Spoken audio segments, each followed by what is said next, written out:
गुरुर्ब्रह्मा गुरुर्विष्णु गुरुदेव महेश्वरा गुरु साक्षात् परब्रह्म तस्मै श्री गुरुवे नमः।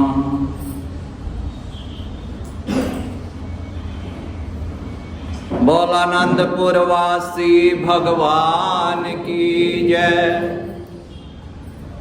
बोला चल संतोषानंद जी महाराज की जय। बोल बाके बिहारी लाल की जय। बोल लड्डू गोपाल की जय।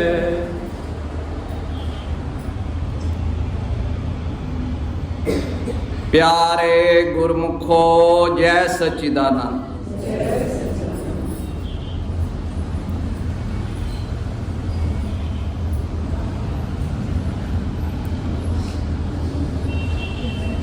शास्त्रों के वचन हैं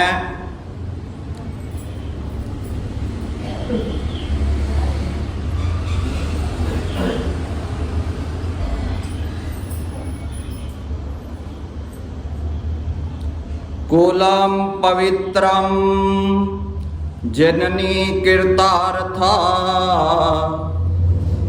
वसुंधरा पुण्यवती जयतेन अपार संवित सुख सागरे अस्मिलीनम पर ब्रह्मणी यश्रे चेत। जिसकी चेतना सर्वोच्च आत्मा से बुद्धि और आनंद के अपार समुद्र में लीन हो गई है, उसे जन्म देकर उसके माता पिता सफल हो गए हैं, परिवार पवित्र हो गया है और उससे सारी पृथ्वी पुण्यवती हो उठती है। समय तो जा रहा है। पिताजी महाराज को दिन महीने आज 7 वर्ष बीत गए, पर समय किसका सार्थक है? समय तो जा रहा है सबका। जैसे वचनों में बताया, जिसका जीवन सेवा करते हुए सुमिरन करते हुए बीता, उनका ही समय सार्थक है। पिताजी महाराज पंचम पातशाही श्री गुरु महाराज जी के चरणों में ही जिए और भगवान जी के अंतर ध्यान होने के 4 माह पश्चात वो भी उनके साथ ही उनके अंदर ही लीन हो गए।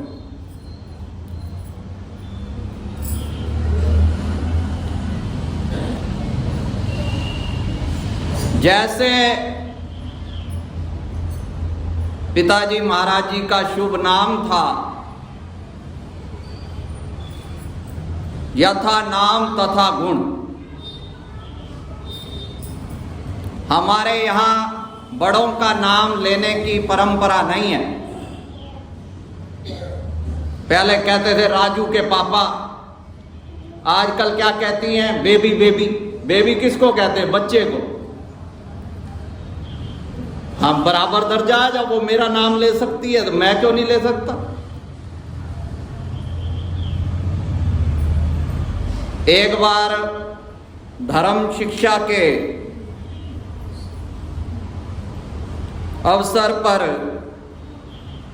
वचन हुए कि संतों महात्माओं का पुराना नाम ना बुलाया जाए। जो सन्यास ले लेता है उसका पिंड दान हो जाता है, उसका नया जन्म होता है। कल एक भक्तानी ये कह रही थी, दीपिका कह रही है आपकी जात क्या है? आप पंजाबी हैं? मैं कहा जात न पूछो साध की, पूछ लीजिए ज्ञान। मोल करो तलवार का, पड़ा रहन दो म्यान।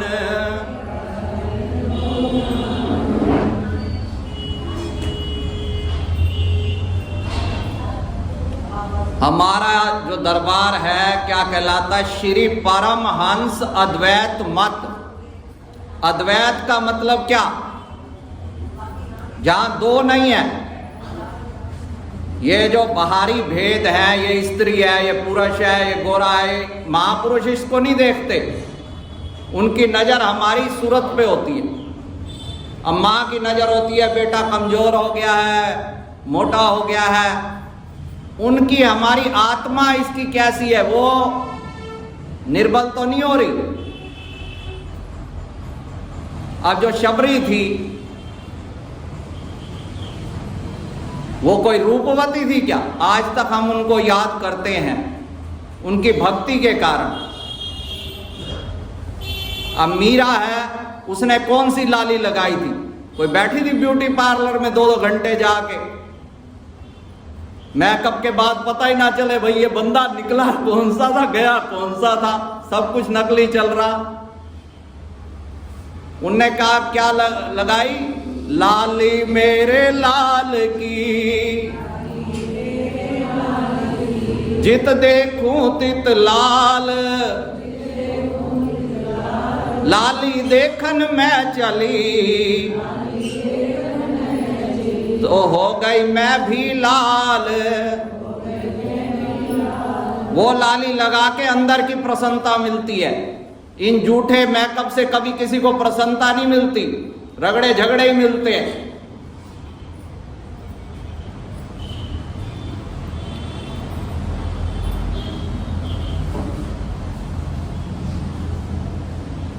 महापुरुषों का वैसे तो नाम लेना ही नहीं चाहिए, कभी आवश्यक हो, जैसे कभी सत्संग है, महापुरुष उनके नाम से कुछ याद करने के लिए या उससे कोई शिक्षण देने के लिए, तो उससे पहले संत स्वामी या महात्मा लगाकर बड़े ही अदब के साथ, भगवान राम कहते हैं कि मोते अधिक संत कर लेखा। संतों को कोई फर्क नहीं पड़ता, पर संतों को अगर हम वंदन करते हैं तो हम वंदनीय हो जाते। संतों को क्या है, उन्होंने तो अपना पिंड दान ही कर दिया जीते जी। बच्चों को भी यही शिक्षण देना चाहिए। जैसे हमारे रहबर हैं, उनके लिए संबोधन हो स्वामी जी महाराज, हमारे जिन्होंने नाम दिया है। अब पिताजी के लिए है, उनको बड़े महात्मा जी कह के संबोधित कर सकते। अब जैसे गुरु बाबा, ये हमारे यहाँ परंपरा नहीं। श्री गुरु महाराज जी के लिए भगवान जी या श्री गुरु महाराज जी।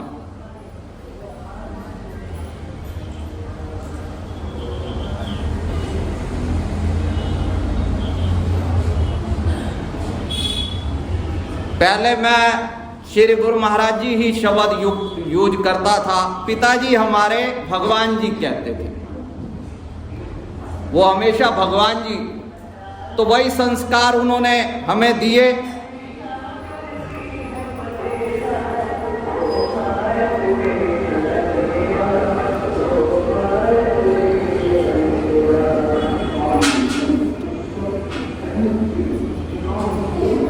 श्री प्रयाग धाम जहाँ हमारा निवास है आनंद भवन में, तो जैसे जाते थे हम महीना महीना वहीं रुकते थे। यहाँ सर्दी होती थी तो वहाँ आनंद भवन पे छत पे मैं बैठ जाता था अपना धूप में। तो अब मेरा स्वभाव है, जहाँ भी गए वहाँ सत्संग शुरू। कोई लेके मोबाइल लेके आ जाते थे, ओ भाई ये तो यूट्यूब वाले स्वामी जी आ गए। बच्चे में आएगा भाई आज चालान कट जाएगा, धीरे धीरे बोलो। तो एक बारी पिताजी भी बैठे थे, मैं भी बैठा था उनके चरणों में अपना कोई चीज सीख लें, तो एक विद्वान आया, बड़े शास्त्रों का ज्ञाता। आप जैसे पिताजी श्री गुरु महाराज जी के लिए भगवान जी शब्द इस्तेमाल कर रहे थे, तो उन सज्जन ने कहा कि गुरु का स्थान ऊंचा तो बहुत है, ये तो हमें स्वीकार है, पर मैं तो शास्त्रों को मानता हूं भाई, भगवान जी नहीं कह सकते।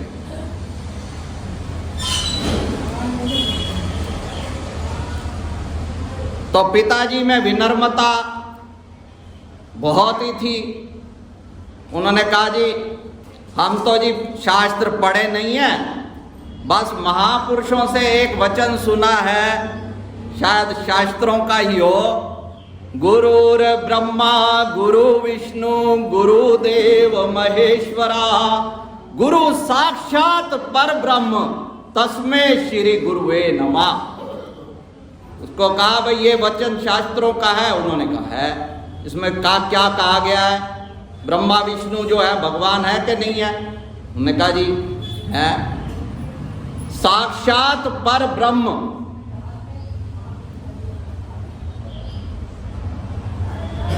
तो रामायण में कहा कि मोते अधिक संत कर लेखा, कि मुझसे अधिक, तो वो सज्जन इतने प्रभावित हुए कि और उन्होंने खुद कहा कि भाई हमने तो शास्त्र रटे हैं, परंतु असली आप जो है संत जो होते हैं उनके पीछे शास्त्र चलते हैं। पंडित हैं, ये विद्वान है, ये शास्त्रों के पीछे भागता है। वैसे देखा जाए तो शास्त्रों में है क्या, महापुरुषों के वचन ही तो हैं, तो महापुरुषों के पीछे शास्त्र चलते। तो जैसे मैं कह रहा था, उनका नाम था महात्मा अचल संतोष आनंद। अचल का मतलब होता है स्थित प्रज्ञ, डावाडोल नहीं। हम क्या हैं, भगवान ने थोड़ी सी हमारी बात सुन ली, बड़े भगत बन गए, बड़े श्रद्धालु। थोड़ी सी उल्टा कोई ऐसा हो जाए, सारी श्रद्धा कभी तो आकाश में कभी पाताल में। स्थित प्रज्ञ के लक्षण क्या बताए हैं भगवान ने? अचल कौन है? दुखेशु अनुद्गिन मना, सुखेशु विगत सप्रहा, वीतराग भय क्रोधा, स्थित धीर मुनिर उच्यते। कि दुख आने पर जो उद्गिन नहीं होता, जरा सा हमारे पे दुख हो जाए तो हम कहते हैं इतनी भक्ति करी तो मिला क्या। हमारी बुद्धि यही है कि मिला क्या, भक्ति की तरफ कम नजर है, फल की तरफ ज्यादा है। सुखेशु विगत सप्रहा, हम हमेशा सुख पाने के लिए हम जो कर रहे हैं, कोई पढ़ाई कर रहा है, कोई शादी ब्याह कर रहा है, कोई अपना कैरियर बना रहा है, भाई सुख, अधिक से अधिक सुख। पति वही है जो मेरे को सुख दे रहा है, अगर सुख नहीं दे रहा तो तू काय का पति है। सुख देता जाए, साड़ियां देता रहे तो आई लव यू करते रहो, फिर एकदम जरा अनुकूल ना हो, आई हेट यू कहने में 2 मिनट नहीं लगते। प्यार को तो इन्होंने आजकल ऐसे बना दिया, इसीलिए कहते हैं जिन्होंने वास्तव में प्यार सीखना है तो हमारे जो राधा मैया है और भगवान कृष्ण, उनके जीवन को, अब लोग बातें तो एकदम फटाफट कह देते हैं, राधा कृष्ण है जी, ये उनके तो चरणों की धूड़ भी नहीं है। इनका जो प्यार है, ये वासना से लिप्त जो प्यार है, ये तो उसको उनकी जैसे कहते हैं 16वीं कला तो दूर, उसके सामने तो नाम लेना ही पाप है। भगवान का जो प्रेम है, उन्होंने जो प्रेम दिखाया वो त्याग पे दिखाया, अपने इच्छाओं की पूर्ति के लिए नहीं। जब कान्हा जी जा रहे थे तो सब गोपियां गई, भाई मथुरा जा रहे हैं, अगर राधा रानी जी कह दे तो श्याम सुंदर कदापि नहीं जाएंगे। तो राधा रानी ने कहा नहीं, प्रेम इसका नाम नहीं है कि अपनी बात मनवाऊं, मेरे प्रीतम को जिसमें सुख है, जो उनका कर्तव्य पालन है, वो विश्व के कल्याण के लिए आए हैं, मैं उनको अपने पास बांध के रखूं, अपना गुलाम बना लूं, इसका नाम प्यार नहीं है। जो दुनिया आए ना भाई, मेरा जिससे प्यार है उसको बांध लूं, उसको गुलाम बना लूं। तो पिताजी महाराज हर स्थिति में, सब जानते ही हैं जिन्होंने दर्शन किए हैं उनके, संतोष उनके जीवन में बिल्कुल संतोषी, जो मिल जाए जहां उनकी सेवा लगा देते थे श्री गुरु महाराज जी, वाह, जहां भी लगा। जिनके पास कोई नहीं टिकता था, श्री गुरु महाराज जी मेरे को कहते, तेरा लाला जो है ना, वो साधुआं दा साधु है, देवतावां दा देवता है। ये श्री गुरु महाराज जी की रब्बी वाणी है।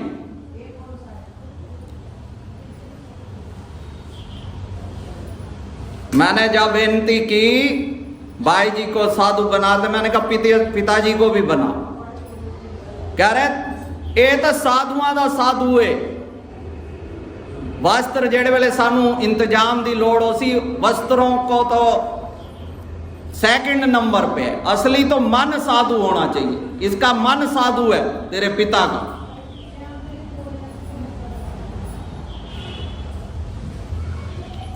जिसके अंदर स्थित प्रज्ञता होती है, अचल संतोष होता है, उसमें आनंद तो अपने आप ही आता है। जिस भाई सुख की ख्वाहिश चलो ठीक है, सबकी है, हमारी भी है, पर आग के पास कोई जाके ठंडक ढूंढे तो कैसे मिले। तो जैसे पिताजी महाराज जी का शुभ नाम भाई अचल हो जाएगा जब तू, और संतोष आ जाएगा।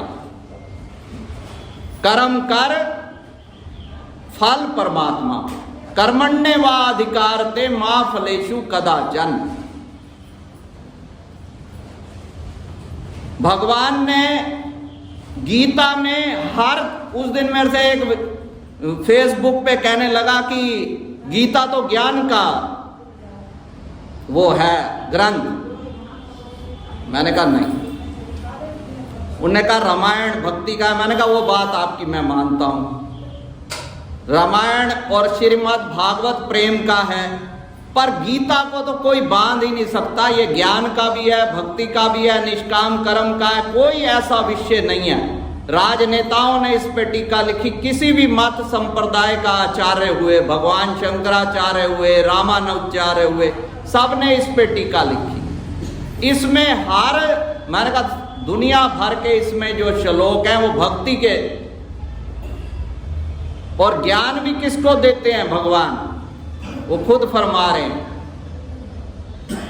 सतत तेषाम सतत युक्तानाम भजताम प्रीति पूर्वकम ददामि बुद्धि योगम तम येन माम उपयांति ते।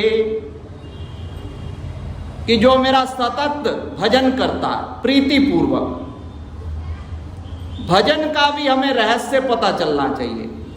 याचना प्रार्थना नहीं है, हमारी प्रार्थना हमेशा यही होती है, याचना। कोई भी याचना है वो चाहे भक्त संसारिक तो होती हैं, कोई कहता मेरा ध्यान लग जाए, कुछ भी, कोई भी मांग आ गई तो वहां सारा ध्यान वहीं चला जाएगा। जिसको किसी से प्यार हो जाता है उसको तो अपने आप याद आ रही है। मीरा कोई ये बैठ के कोई विधि विधान से उसने उपासना करी थी, लगन लग गई तो उसका भजन चल रहा है। जो मेरा सतत प्रीति पूर्वक भजन करता है। ददामी बुद्धि योगम। बुद्धि योग का अर्थ क्या है? बुद्धि तो सबके अंदर है, जीव जंतुओं में भी उनका स्तर है बुद्धि का। एक विदेशी चिंतक हुए हैं लाओत्से से, वो कहते हैं कि इंसान बुद्धि का 10% 20% यूज करता है। बुद्धि बहुत बड़ी है, पर वो पहुंचा कहां तक? केवल बाहरी जो हमारा ये जो हम बात, वो हमेशा बाहरी बात करते हैं। ये जो ब्रेन है वो बाहरी रूप से इसका कोई भी निरीक्षण करेगा, भाई दिमाग है, उसकी नसा नाड़ियां। पर हमारे जो ऋषियों ने सूक्ष्म बात करी है, बुद्धि के कई स्तर बताए हैं। बुद्धि जो है खाने पीने की, ये भाई अपनी रक्षा करनी है, ये तो जानवरों में भी है। अब बया नाम का एक पक्षी होता है, कितना अच्छा वो घोंसला बनाता है, बुद्धि से ही बनाता है। हमारे यहाँ बताया बुद्धि के ऊपर स्तर हैं ब्रह्मरिता, रितंबरा बुद्धि, प्रज्ञा बुद्धि। वो कौन सी है? विवेक बुद्धि, जिसके अंदर विवेक आ गया कि सत्य क्या है, असत्य क्या है, कौन अपना है, कौन पराया है। तो महापुरुषों ने कहा कि भगवान जी भी वही कह रहे हैं कि ददामी बुद्धि योगम तम, मैं उनको बुद्धि योग देता हूं, येन माम उपयांति ते, जिससे वो मेरे को प्राप्त कर लेते हैं या मेरे पास आ जाते हैं, मेरे धाम में पहुंच जाते हैं। तो उसके लिए सहनशीलता। हमारे पिताजी को श्री मंदिर जी में सेवा होती थी, चवरी लेके श्री गुरु महाराज जी के पीछे, भगवान जी के पीछे चवरी ऐसे झुलाते थे। तो कई और भी कई प्रकार के महात्मा भक्त होते हैं। किसी ने उनको एक बार धक्का मार दिया, भाई मैं वहां आज खड़ा हूंगा या कुछ, तो गिर गए, थोड़ा सा मोच भी आ गई। पर उनके दिल में कभी किसी के प्रति, अब मैं कई बार सोचता हूं कि मैं भी उनसे ऐसा ग्रहण करूं, सीखूं, पर वहां मैं हो ही नहीं सकता। पर फिर भी हमें कोशिश करनी चाहिए। उनके अंदर कोई द्वेष नहीं आया, उससे ही हंस के फिर खुद बोल रहे थे अगली बार।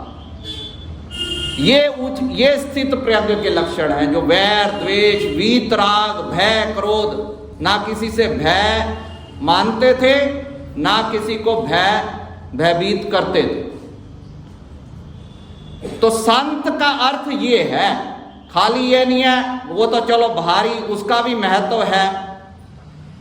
अब कुंभ का जो हम नजारे देखते हैं, संतों के अनेक वे, एक कोई IIT बाबा आए हुए हैं, सबको प्रणाम है, भगवान किस वेश में आ जाए। पर संत जो है, ये नहीं है जरूरी आश्रम में रह रहा वही संत है, गृहस्थ भी संत हो सकता है। जो शांत है, जिसको कोई इच्छाएं नहीं है, ज्यादा किसी से वैर द्वेष नहीं रखता, वो संत है। कोई भी हो सकता है। वेश तो रावण ने भी सीता माता को चुराया था तो भगवा डाल लिया था, उसको कोई संत कहता है? कबीर साहब महाराज, रविदास महाराज, इन्होंने कोई चोला नहीं डाला, संतों का काम करते थे,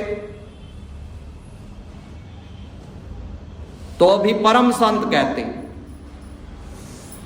तो ये कर्म है जो उनको श्रेष्ठ बताते हैं। अब ये शिक्षण हमें मिलता कहाँ है?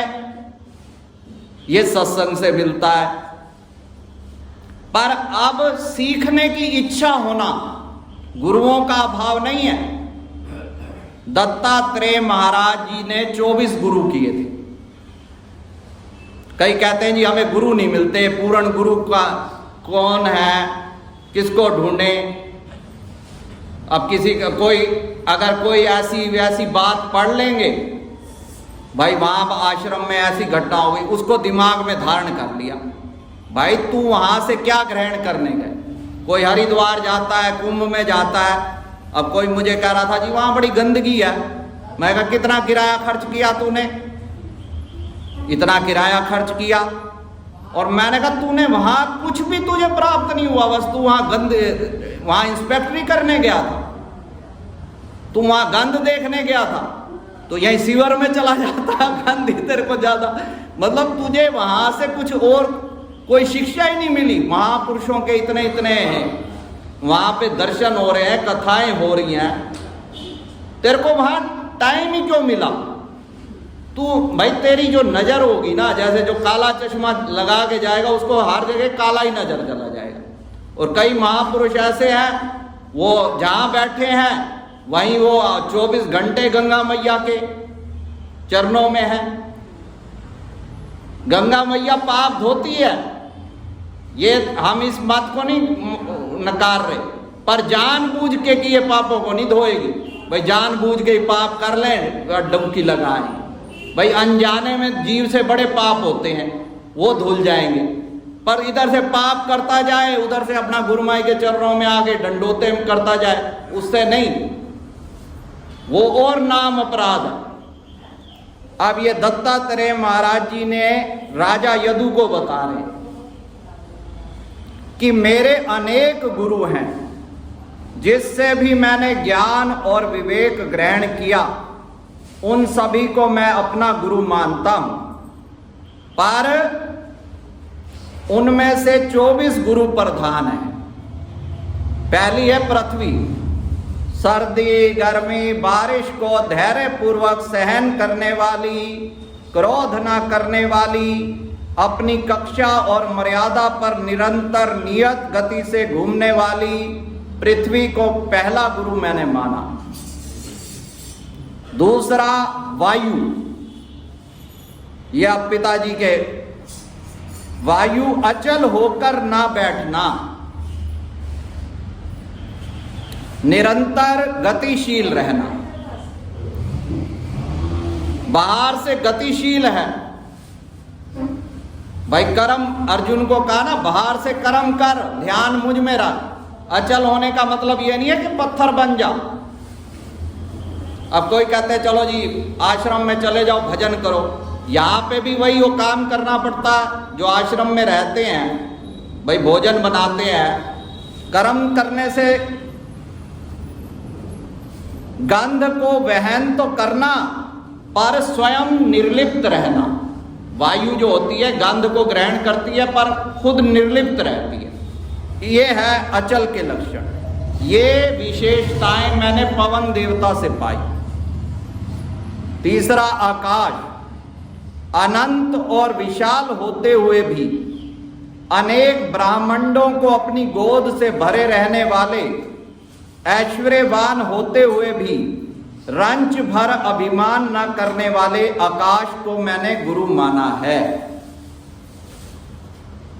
चौथा पानी, सबको शुद्ध बनाना, सदा सरल और तरल रहना, ये पानी से शिक्षा मिली। अब कोई कहते हैं गुरु बनाऊं, गुरु तो बड़े सोने होने चाहिए। तूने क्या लेना सोने पोने से? मतलब तो यह है कि गुरु जो है उससे हमने ज्ञान लेना है, ना जात देखनी, ना बात देखनी, बाहरी कुछ नहीं देखना। अब इन्होंने यम को गुरु बनाया। दुनिया मौत से डरती फिरती है, जब तक भगवान का उपदेश ग्रहण नहीं करेंगे। अब अर्जुन को यही समझाया कि ये आत्मा अविनाशी है। अब जैसे बाई जी ने बताया कि दरबार की हितचित से सेवा करने वाली भक्ताणी भारती के पुत्र का असमय, हम जैसे कहते हैं कि अल्पायु या असमय, पर कुदरत के विधान में वो असमय नहीं है कुछ भी। हम नहीं जान रहे, हम भूल रहे हैं भाई इसकी इतनी आयु है, ये पहले चला गया। कई लोग कहते हैं बुढ़ापे में भजन करेंगे, तो आप जैसे वो अतुल है। भाई ऐसी अवस्था में हमें कुछ ना कुछ वैराग आना चाहिए। पर एक तो मर रहा है 24 साल का 25 साल का लड़का, और हम ये सोच रहे हैं, योजनाएं बना रहे हैं, भाई इतना विस्तार करेंगे वैराग। अब वो बार बार कहते हैं शोक सभा। उस दिन मेरे को ही वही कह रहा था उनकी शोक सभा में जाना है। मैंने कहा ये शोक सभा मत कहो, ये बोध सभा है, बोध सभा। इसमें बोध होना चाहिए कि ये हमारी भी फोटो लगने वाली है कुछ दिन बाद। आज हम उनको याद करें। अरे ये शरीर तो भगवान ने कहा अगर आत्मा को अजर अविनाशी मानता है तो भी शोक नहीं करना, कि शरीर तो वहीं पड़ा होता है, उसमें से क्या निकल जाता है। अगर शरीर से प्यार है तो उसको घर में रख के राजी नहीं है, जल्दी ले जाओ कहीं भूत प्रेत ना आ जाए। और अगर मरणशील मानता है तो भाई मौत को रोक नहीं सकते। तो जो तू अपना कर्तव्य कर। उन्होंने कहा ये मेरा चाचा है, ये मेरे रिश्तेदार हैं, ये मर जाएंगे। उन्होंने कहा इनको तो इनकी मृत्यु तो आनी ही है, पर तू कायर कहलाएगा। अभी तेरे को वीर मानते हैं, जो तेरा स्वधर्म है उसका पालन कर। तो इन्होंने यम पे मृत्यु को भी अपना गुरु बनाया, जिससे हम डरते हैं। बुद्धि पर नियंत्रण, संतुलन स्थिर रहना, अनुपयोगी को हटा देना, मोह के बंधनों को छुड़ा देना। कि भाई महात्माओं के उपदेश से तो तुम्हारा मोह छूटेगा नहीं, पर ये जो मौत है ना, ये तुम्हारे को कान पकड़ के ले जाएगी। अब किसी को उस दिन मैं एक महापुरुष भारत माता मंदिर के हैं सत्यमित्रानंद जी महाराज, बड़ा सरल स्वभाव था उनका। तो उनकी एक पुस्तक पढ़ रहा था, तो उसमें उन्होंने दिया कि दो मित्र थे, एक सत्संग में जा रहा था, उस दूसरे ने कहा भाई सत्संग में चल। उसने कहा जी मैं तो जा नहीं सकता, मेरे को बहुत बड़ा जरूरी काम है, मैं व्यस्त हूं।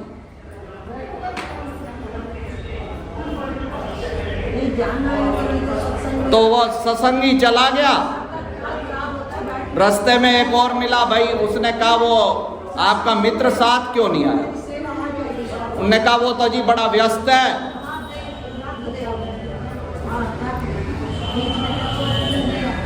तो उन्होंने कहा मैं उसको दिखाता हूं अभी आपको क्या है, आप सत्संग होके आ जाओ।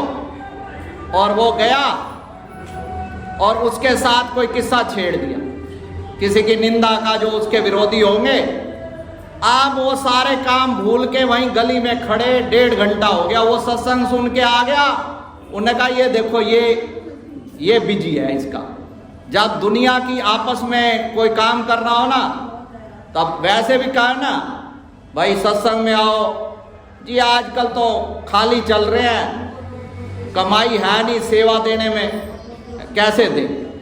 और सत्संग में आने के लिए टाइम नहीं है, सेवा करनी हो तो भाई काम नहीं है, और सत्संग में जी टाइम नहीं है। टाइम नहीं है तो फिर काम इतना चल रहा है, तभी तो बिजी है इतना। एक बार हम यहाँ बैठे थे, एक आनंदपुर से महात्मा जी आए हुए थे। तो एक भगत आया, बड़ी अपनी शेखियां मार रहा था, भाई मेरी है ना बिजनेस है, मैंने ऐसे ऐसे लाखों रुपए कमाए हैं, ये किया वो किया। अब उन्होंने महात्मा जी ने मेरे को इशारा किया, कहते मैं इनको अभी चुप करवाता हूँ, इसकी सारी जो शेखियां मार रहा है। उसने कहा जी, महात्मा जी ने कहा भगत जी ये महात्मा जी की कुटिया बन रही है, मेरा कहा 9 सेक्टर में, तो आपका इतना व्यापार है, आपको क्या घाटा पड़ता है, कुछ सेवा कर दो, एक कमरा बनवा दो। बस उसका मुंह जो सारी बकवास थी चोप, तो उसका एकदम फोन भी आ गया, कहता महात्मा जी मैं अभी चलता हूं, मैं ये सब करूंगा। वो पता नहीं कहां से फोन किया, अभी मेरे को जरूरी काम आ गया। तो अगर सीखना चाहे जीव तो ये सारे बहाने हैं। अगला गुरु दत्तात्रेय जी ने बनाया अग्नि को, निरंतर प्रकाशवान रहने वाली, आजीवन अपनी ऊष्मा को दबाव बनने पर भी बनाए रखती है।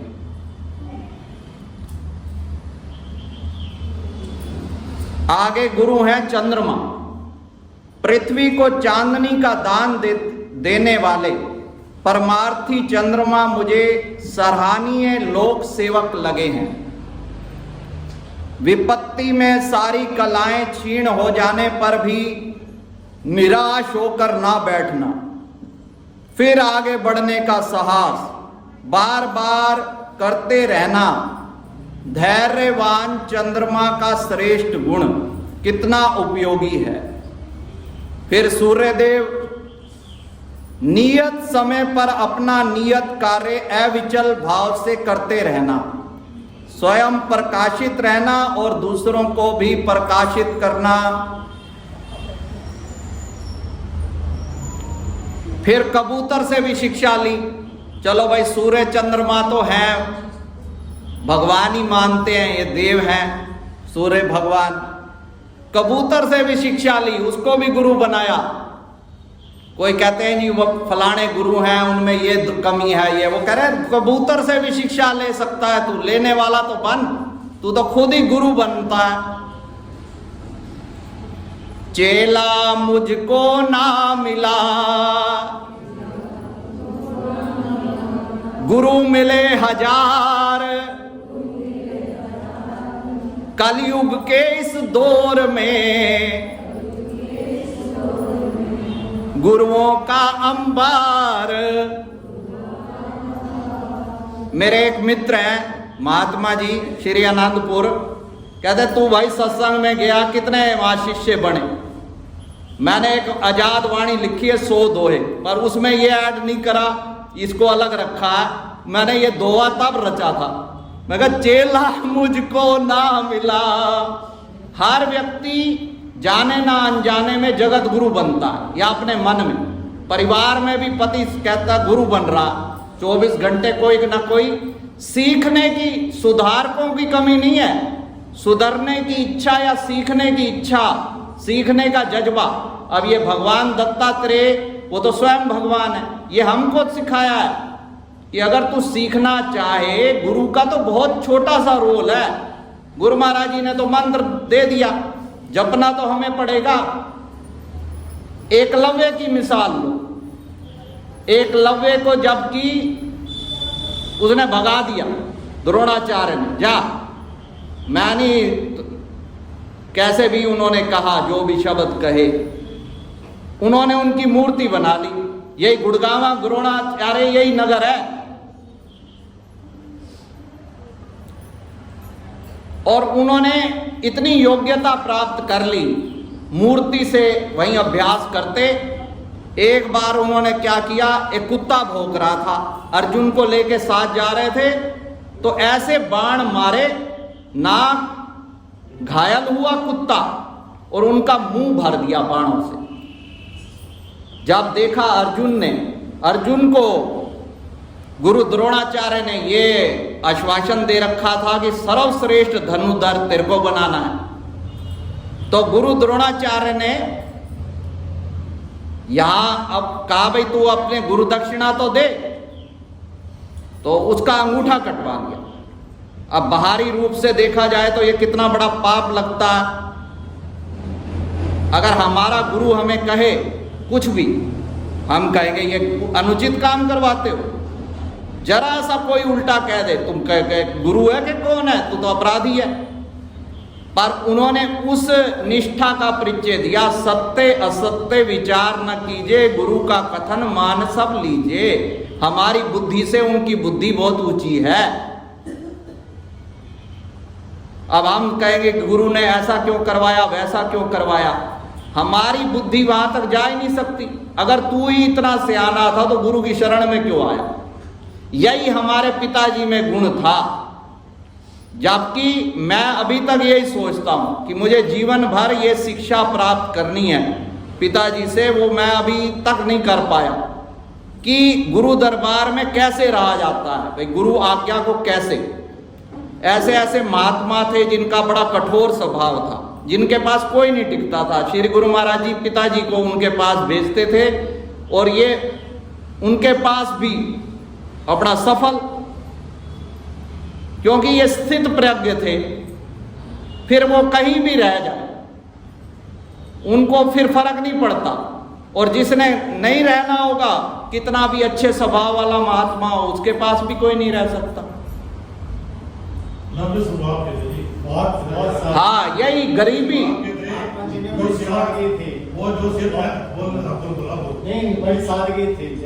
बहुत सादगी थी, ऐसे महापुरुष अपने प्रतियों ने बहुत कम देखी। हम लोग 50 बारी जाते थे, देखते थे, सेवा में लगे रहते थे, खिड़ता हुआ चेहरा रहता था, हम करते थे। और आपने भी अब वैसे ही संत बनना है। अब आप फायदा देखो, महिमा तो हम नहीं, मैं ये हमारे महापुरुषों, देखो संसारी लोगों के क्या होते हैं, उठाले होते हैं। महापुरुषों के जो स्मृति दिवस होते हैं, इसमें मतलब यही है कि उनको याद करना है, महिमा गानी है। कुछ अंशों में तो आएगा, मतलब हमने, चाहे हम कहीं भी जाते हैं, किसी भी महापुरुष, थोड़ा बहुत भाई अपना कुछ तो असर पड़ेगा। ये जो आज भजन महात्मा जी ने बोला था कुटिया में, आज कोई इसी कुटिया में बोला था। हाँ, आपके साथ हाँ, ये सही, वो वही रिकॉर्डिंग यही कर, यही बोला गया था। यहाँ लास्ट टाइम आए थे, लास्ट टाइम आए और यही भजन बोला था भाई, याद छोड़ गए। अगला जो गुरु बनाया दत्तात्रेय ने, वो है अजगर। अब कोई कहता है जी गुरु, भाई श्रेय अजगर से भी शिक्षा ली। शीत ऋतु में अंग जकड़ जाने पर, वर्षा के कारण, मार्ग अवरुद्ध रहने के कारण, भूखा अजगर मिट्टी खाकर काम चला रहा था। धैर्य पूर्वक दुर्दिन को सहन कर रहा था। उसकी सहनशीलता ने उसे मेरा गुरु बना दिया। अजगर को भी गुरु। फिर समुंदर, नदियों द्वारा निरंतर असीम जल की प्राप्ति रहने पर भी अपनी मर्यादा से आगे ना बढ़ना। समुंदर कितना बड़ा विशाल होता है, छोटे मोटे पोखर हैं, वो ऐसे समुंदर धीर गंभीर, ऐसे बड़े बन जाओ तो धीर गंभीर। फिर पतंगा, लक्ष्य की प्राप्ति के लिए प्राणों की परवाह नहीं। मधुमक्खी से भी शिक्षा, फूलों का मधुर रस संचय दूसरों के लिए समर्पित करने वाली मधुमक्खी ने मुझे सिखाया, मनुष्य को स्वार्थी नहीं होना चाहिए, बांटते रहना चाहिए जो भी हो। फिर भौरा, अब भौरे से क्या शिक्षा मिली कि राग में असक्त भौरा अपना जीवन मरण ना सोचकर कमल पुष्प पर ही बैठा रहा। जो राग हो जाता है ना, ये मोह ही है हमें मारने वाली। जब तक मोह नहीं मिटेगा, चाहे संत बन जाए, कुटिया में मोह है तो भी रोता रहेगा। जब तक मोह को जीत लिया, फिर वो कहीं भी रहता है, वो कामयाब है। व्यापार में हर जगह मोह व्याधिन सकल कर मूला।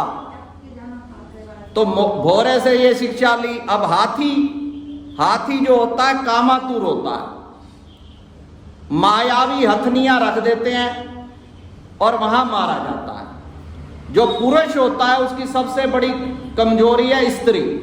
जो स्त्री के वश में आ गया वो कहीं कामयाब नहीं हो सकता।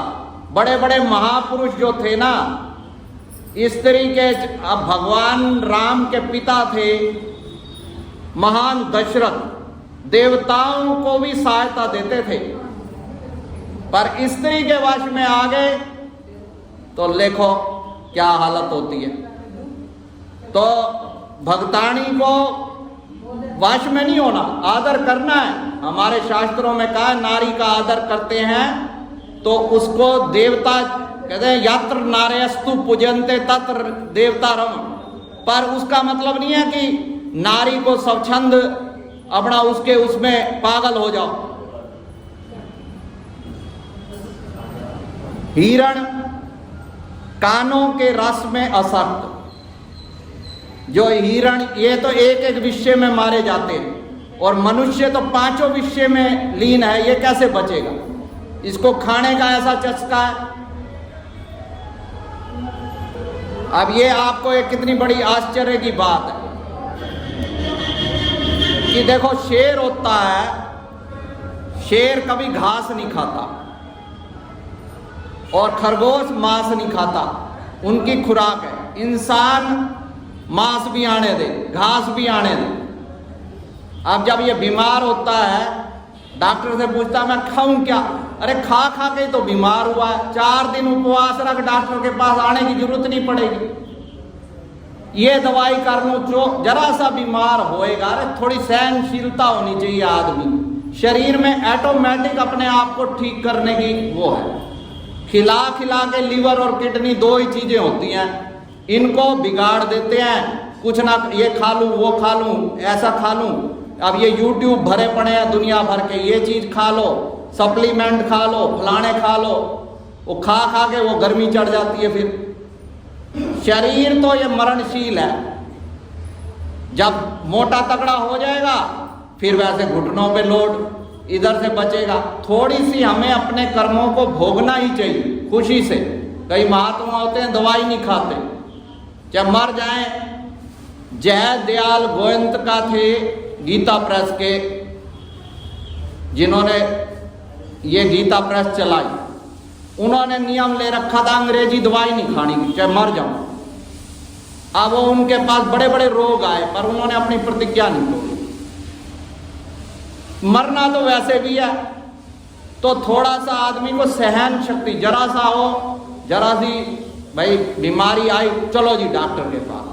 डॉक्टर अमीर लोगों के पास ज्यादा ही चोच लें। अमीर डॉक्टर सोचता है ये तो सही भाई ग्राहक मिला हुआ है, ये कर ले, वो टेस्ट कर ले, वो कर ले, वो कर ले।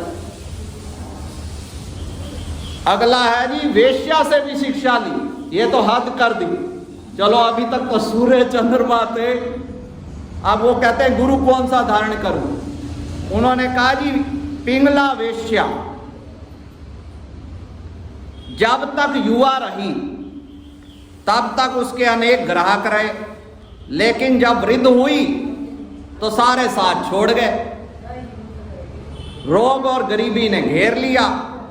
लोक में निंदा, परलोक में दुर्गति देखकर मैंने सोचा कि समय चूक जाने पर पछताना बाकी रह जाता है, तो समय रहते ही सत्कर्म कर लो। अब कौए से भी शिक्षा, किसी पर विश्वास ना करके और धूर्तता की नीति अपनाकर कौआ घाटे में रहा। उसे सबका तिरस्कार मिला और अभक्ष खाकर संतोष करना पड़ा। ऐसा नहीं है कौए को अच्छी चीजें मिलती नहीं है। अब श्राद्ध पक्ष में किसी भक्तानी ने खीर का कटोरा रख दिया जी, अब वो बड़ा खा रहा है खीर, तभी उसकी नजर पड़ी मरी चूहिया पे। खीर को छोड़ के चूहिया की तरफ भाग गया। ऐसा नहीं है कि आज हमारी सत्संग में रुचि नहीं है। जहां आज जो वर्तमान में जितना सत्संग हो रहा है किसी युग में नहीं हुआ। इतने लोग धार्मिक हैं, तिलकधारी है, जब से बीजेपी आई है तब से तो ज्यादा ही सनातनी बन रहे हैं। पर जब तक है, जब तक मरी चूहिया नहीं आई, भगत तो है तब तक, जब तक माया रूपी कहीं ऐसा मिला चूहिया, सारी भक्ति वक्ति छूट के फिर वही। तो भक्ति का लक्ष्य भी भगवान होने चाहिए, माया नहीं। अब उन्होंने अबोध बालक से भी शिक्षा दी। ये जैसे बालक घूम रहे हैं, इनसे भी शिक्षा कि ना इनको राग द्वेष चिंता, कोमल और सौम्य स्वभाव है इनका। कोई इनसे प्यार से बोल ले उसी के हो जाएंगे। कोई चॉकलेट दे दे, चलो जी वही अंकल जी हैं। अब हमारी बहन जी है ना अर्चना, भाई जी बताती हैं जब कोई अच्छे कपड़े पहन के आती थी ना कोई लेडी, ये उसी के साथ चल जाती थी। कपड़ों का बड़ा इसको शौक था। अभी भी इसके शौक है कपड़ों का, ड्रेस का। तो ये चीजें आज तो बड़े नोट, अब ये पैसे वाली हो गई है। यहाँ कहीं दिखाते हैं ना दान गुपत, आज यहाँ नोट चढ़ा रही थी ऐसे बड़ी गड्डी लेके। मैं कहा यार आज तो भैया नोट बहुत ले रखे। तो एक स्त्री चूड़ियां पहने धान कूट रही थी, तो शोर हो रहा था भाई चूड़ियों से। तो मेहमान आए थे तो उसने एक चूड़ियां उतार दी, एक एक चूड़ी पहने रखी। अब इससे क्या शिक्षा मिली कि एकांत में रहने से हमारा जो है शांतमय जीवन जीता है। ज्यादा उलझनों में बहुत सारे संसारी संबंधी बनाना, रंग तमाशे, शादी ब्याह में घूमते रहना, इससे अपने घर में शांत भक्ति करो। अब एक आखिरी और है, सारे भागे जा रहे हैं। एक गुरु है लुहार। लुहार अपनी भट्टी में लोहे के टूटे फूटे टुकड़े गरम करके हथौड़े की चोट से कई तरह के औजार बना रहा था। उसे देख समझ आया कि निरुपयोगी इंसान भी अगर चोट सहता है, सहन शक्ति होती है, तो वो उपयोगी बन जाता है। जैसे लोहे के टुकड़ों से उसने औजार बना दिया, ऐसे अगर हम संतों के वचनों को, बड़ों के वचनों को सहन करते रहेंगे तो हम भी उपयोगी बन जाएंगे। तो पिताजी के स्मृति दिवस पर आज उनके चरणों में श्रद्धांजलि देते हुए जैसे वो समझाया करते थे कि भज गोविंदम, गोविंदम भज मूढ़ मते। कोई कहता है कि भजूंगा बूढ़ा होके, उन्होंने कहा अंगम गलितम पलितम मुंडम दशन महीनम जातम तुंडम वृद्धो याति ग्रत्वा दंडम तदपि न मुंचति आशा पिंडम। आशा पिंड तो तब भी नहीं मिटेगा। भजन करना है तो अभी कर ले, जिससे कि तेरा जो मानव जन्म है वो सार्थक हो जाए और जो मानव का लक्ष्य है भगवान की प्राप्ति हो जाए और आवागमन मिट जाए और भगवान के चरणों में स्थान मिले। बोलो जयकारा बोल मेरे श्री गुरु महाराज की।